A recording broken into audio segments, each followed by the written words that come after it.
Okay, 1, 2, 3. 3, 2, 1, go! So, eto na nga mga Hobby Bees today. Sobrang excited namin kasi finally makukuha na namin yung aming pina-PPF na BMW.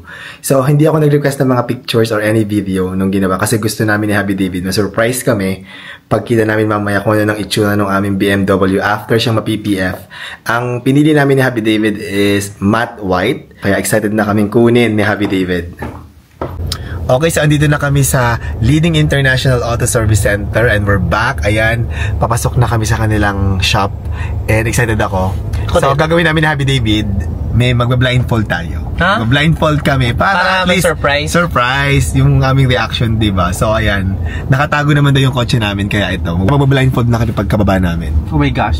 Dito sa Leading International Auto Service Center para i-claim na natin yung ating pinagawang PPF or Paint Protection Film or Dragon Shield Film, no? So pinaganda natin, hindi lang pinaganda actually, pero talagang para mas maprotektahan yung aming bagong bili na BMW. Ayan, so excited kami makita and ang gagawin natin ngayon, magba-blindfold kami para meron kaming element of surprise na Happy David. Ako mag-blindfold sa'yo. Tapos ikaw mag-blindfold sa akin. Para may surprise. Oh, sige, wait lang. Okay na ito lang.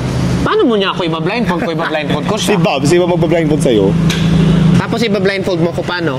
Hindi ko alam kung paano. Si Bob mag-blindfold sa'yo. So paano tayo maglalakad nito? Hindi natin alam saan po. Ituturo mo ba kung saan kami pupunta? Ay, magpapasis tayo. Tingnan natin, puntahan na natin. Ano, gagawin ko, Bob, baka maano kami, Bangga kang iba ba? Guard siguro? Ha? Oh, yeah, may nag-assist sa atin. Oh, yan, diba? Let's go. Tingnan na natin ano na itsura ng ating ng ating kotse.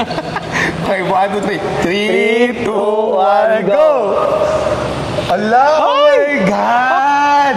Nakakasosyal! Uy, ang ganda ng mat! Sobrang ganda ng mat! Teka lang, parang nandidilim pa yung mata ko. Dahil sa ang higpit ng pagkakalagay ni Happy Day. Pero, oh my God, ang ganda! Ang ganda ng mat! Nakakasosyal tingnan! I love it! Ayan, oh. Ang ganda! Guys, ito na yung after ng ating PPF. Ang Grabe! Ganda! Sobrang ganda! Good decision! Grabe, ang linis! Ang linis, halika natin pero dito. Pero yung ganitong PPF, hindi lang siya pang BMW, di ba? Kahit anong kotse. Ang PPF na to, kahit anong klaseng kotse nyo, pwede nyo pagawa ng ganito, guys. Ang kaganda, protected yung car nyo for so many years. Hindi siya anti-scratch, dust, mga ganyan. Kaya importante na inaalagaan natin yung kotse. So, thank you so much, Leading International Auto Service Center. Sobrang satisfied kami dito sa pagpapa-PPF na aming kotse. And guys, kung gusto nyo magpa-protect ng kotse nyo, dito sa Leading International Auto Service Center, sobrang ganda ng gawa nila. Where is this? This is located dito sa Parañaque. At kayang-kaya siyang i-Waze or i-Google. At eto na nga ang before look ng aming kotse before siya ipa-PPF. Okay naman siya kaso mabilis siyang kapitan ng alikabok at saka mas prone siya sa mga scratches. And sa process ng PPF, merong misting na tinatawag to make sure na yung groom ay clean at free from dirt para once na mag-install ng film ay walang alikabok. At eto na nga ang itsura after maikabit ang PPF. Now, mas mapipreserve niya ang kanyang look at saka yung value ng sasakyan. Para sa amin, sulit ang pagpapagawa nito.